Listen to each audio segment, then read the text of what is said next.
Hi, welcome to week 2 of my NFL predictions. Well, last week I kind of took it on the chin. I only won 9-7. Ouch. But I'll just try to do better this week, and I will just get started right now. All right, we start off with the Thursday night game, which is a battle of AFC North rivals, and this is, to me, one of the best rivalries in pro football. You got the Pittsburgh Steelers traveling to Baltimore to take on the Ravens. And this is actually a pretty big game for both teams, and especially so for the Ravens because they lost last week to Cincinnati, another divisional rival, and I don't think Baltimore can afford to go down 0-2 into the division and 0-2 overall. So, and when I say this is one of the best rivalries in football, I mean, just look at the last 5 games between them. They've been determined by a field goal or less, and I don't think this game will be any different. I think the Steelers win this game on a field goal by Sean Sweezum. Okay, starting off with the noon games on Sunday, we got the Miami Dolphins, who are coming off an impressive victory over the New England Patriots at home. They travel to another AFC East rival in Buffalo to face the Bills. A win here by Miami would not only make them 2-0 overall, it would make them 2-0 in the division, and that could really loom large towards the end of the year when you're looking at tiebreakers and that kind of thing.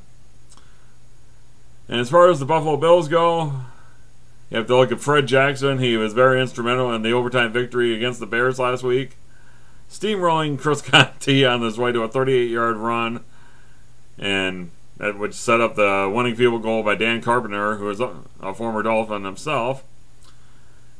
And as far as what I think what's going to happen in this game, I think Buffalo wins a close game, and they're going to go 2-0. All right, next up you got the Jacksonville Jaguars traveling to Landover, Maryland to take on the Washington Redskins in their home opener. Well, the Jaguars started out really good in the game last week against Philadelphia. They got out to a 17-0 halftime lead, but then they kind of remembered that they were Jacksonville Jaguars. They ended up giving up 34 unanswered points in the second half to lose 34-17. And as far as the Redskins go, they pretty much imploded against the Texans. They had a blocked extra point. They fumbled twice inside the Houston 10-yard line. And of course, if they're going to win at home in their home opener, they have to eliminate that kind of shit. And I expect them to actually win this game. They're going to break their 9-game losing streak. And I think Alfred Morris is going to come up big in this game. And I think RG3 will have a nice game as well. Alright, next you got the Tennessee Titans playing host to the Dallas Cowboys.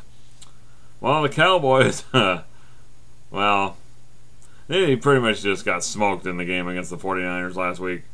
Yeah, they only lost 28-17, but that game really wasn't that close. I mean, let's just be honest here. Tony Romo was all sorts of ineffective. He threw 3 interceptions, and DeMarco Murray fumbled in the first minute of the game, which put the 49ers up 7-0, and it was pretty much over from there. Well, as far as the Titans go, they controlled the clock against the Chiefs last week, but they controlled it for almost 38 minutes of the game, and they're going to look to do more of the same against the piss-poor Cowboy defense.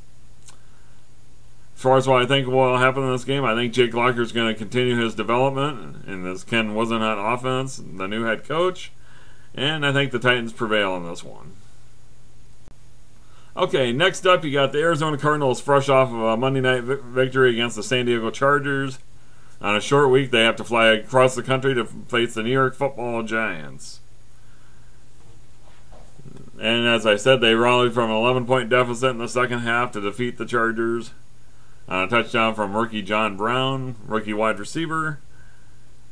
Larry Fitzgerald was only targeted 4 times in this game, and he only had 1 reception for 22 yards. And I think, hey, Fitz needs the ball more. Especially since I have him on one of my fantasy teams. He needs the ball. Come on, Carson Palmer. You need to throw him the ball more. And as far as the Giants go, boy, they look like the gents. Oh, man. they were in the early Monday night game, so there's really no difference between Arizona and the Giants. They both have the same amount of time off, so there's no advantage there. But they only had 197 yards total offense in that game, and they gave up over 400 to Detroit. So they're going to have some kind of a running game to take the pressure off Eli Manning. I mean, that's just all there is to it. But as far as what I think will happen in this game, I think Carson Palmer will have a very nice game, getting the ball to his receivers like Larry Fitzgerald and Michael Floyd, and maybe John Brown as well. And if Andre Ellington's healthy in the backfield, that should help as well. So I think, even though Arizona's going across the country, I think Arizona wins this game. Okay, next up, you got the New England Patriots traveling to Minnesota to play outdoors at TCF Bank Stadium, the home of the Minnesota Golden Gophers, and to take on the Vikings. And for the first time since Tom Brady became the starter in 2001, the New England Patriots are in dead last. Yes, you heard me correctly. In that second half of that game against the Dolphins, they were just pretty much dominated. They outscored 23-0 in the second half. Tom Brady was sacked 4 times, and he pretty much looked inefficient, even though he did throw a touchdown pass to Rob Gronkowski. Well, as far as the Vikings go, Mike Zimmer won his head coaching debut in surprisingly easy fashion against the St. Louis Rams and Sean Hill and Austin Davis, and they sacked them 5 times combined. They forced 3 turnovers. Harrison Smith had a pick 6, and this definitely did not look like the defense from last year, where the Vikings couldn't stop anybody. But as far as what I think of what will happen in this game, could the Patriots possibly go 0-2? It could happen. However, I'm thinking the Patriots are going to win this by a touchdown, as much as that pains me to say that. Alright, next up, you got the New Orleans Saints traveling to Cleveland to take on the Browns. Well, talking about the Saints and Drew Brees and that offense, they look like they were in midseason form. They scored on their first 4 possessions in that game. However, they let Atlanta hang around, and Atlanta ended up winning in overtime on a Matt Bryant field goal. They also gave up 448 yards to Matt Ryan, and that's not something that can really continue if you're a Saints fan. And as far as the Browns go, in the first half they looked like the Browns. They were down 27-3. Although they didn't quit, Brian Hoyer brought him back and actually tied the game until Sean Sweezum hit a field goal as time expired to pull out the game for the Steelers against the Browns. So one bright spot for this team was Andrew Hawkins had 8 catches in the game. Nobody else had more than 2, so Brian Hoyer's going to need more receivers to step up in this game against the Saints, and I would expect that they're going to air it out some. I mean, just because, hey, the Falcons rang up 448 yards on the Saints defense, so I would think the Browns could do something. Maybe not quite those big of yards, but you know. But although the Saints are a much different team away from home, I think they win this game, and I think they win by about 2 scores. Next up, in what looks like could be one of the games of the day, you got the Atlanta Falcons traveling to Cincinnati to take on the Bengals. Well, the Falcons came back from 13 points down in the game last week against the Saints at home, and took a Matt Bryant field goal to send them into overtime, and then took another Matt Bryant field goal for them to win in overtime. And who says Devin Hester can't catch the ball? I mean, he turned out to be a nice compliment for Roddy White and Julio Jones. He had 5 catches for almost 100 yards, 99 yards to be exact. And as far as the Bengals go, they squandered a 15-0 halftime lead on the foot of Mike Nugent, who kicked 5 field goals. They ended up getting down 16-15, and then Andy Dalton throws a 77-yard touchdown pass to A.J. Green, which ended up winning the game for them.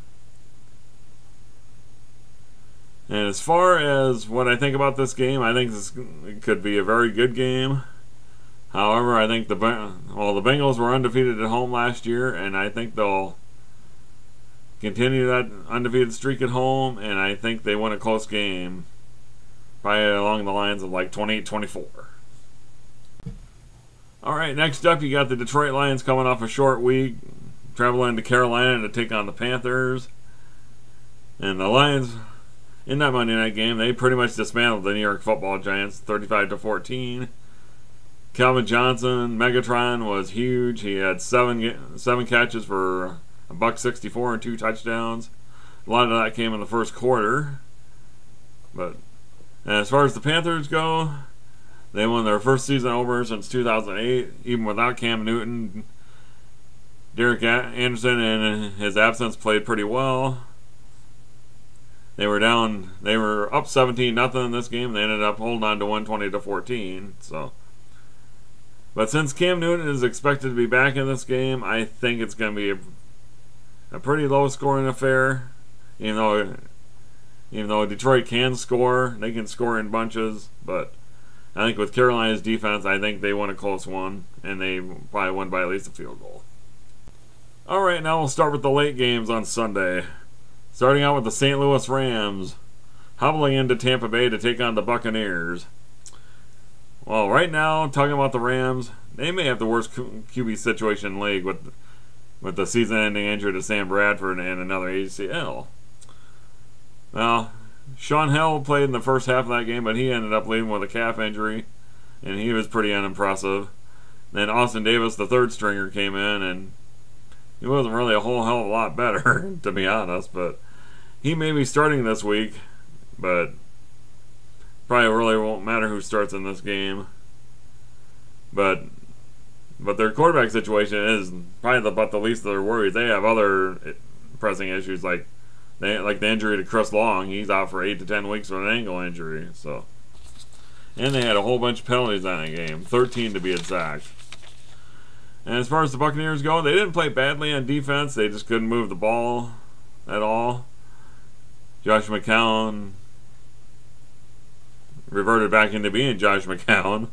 And save for a 54-yard run by Jaworski Lane, the Buccaneer offense running the ball was 16 carries for 48 yards. That's 3 yards a carry if you're scoring at home, and that's not very good.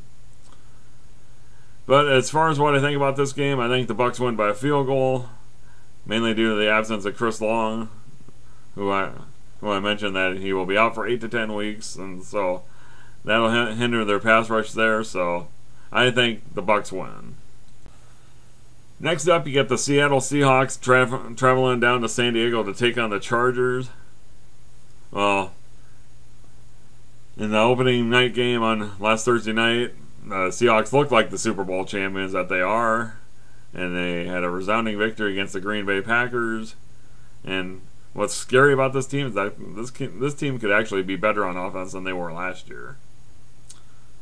And that is with a healthy Percy Harvin. Well, who knows how long Percy Harvin's going to stay healthy, but the fact that he's healthy right now, that's just a bonus for the Seahawks. And as far as the Chargers go, they managed to blow a second-half lead against Arizona, and they lost in heartbreaking fashion on Monday night. They just need to follow the lead of the Packers and throw the ball wherever Richard Sherman isn't. That's where you want to throw the ball. You don't want to throw it anywhere near Richard Sherman. Aaron Rodgers didn't even do it, so hey. But Ryan Matthews needs to be more involved in this game. I mean, just if they're going to have any shot to win. And as far as what I think about what will happen in this game, the Seahawks are coming off extra rest, and the Chargers are on a short week, and that will equal a Seahawks victory. All right, you got the Houston Texans traveling to Oakland and Oco Coliseum to take on the Raiders. Well, the Texans got their first win since week 2 of last season, as they defeated the Redskins, thanks to Arian Foster's 103 yards rushing, J.J. Watt just basically being J.J. Watt, and Ryan Fitzpatrick, he played mistake-free football, which is all he really needs to do. And as far as the Raiders go, they gained a grand total of 25 rushing yards on 15 carries.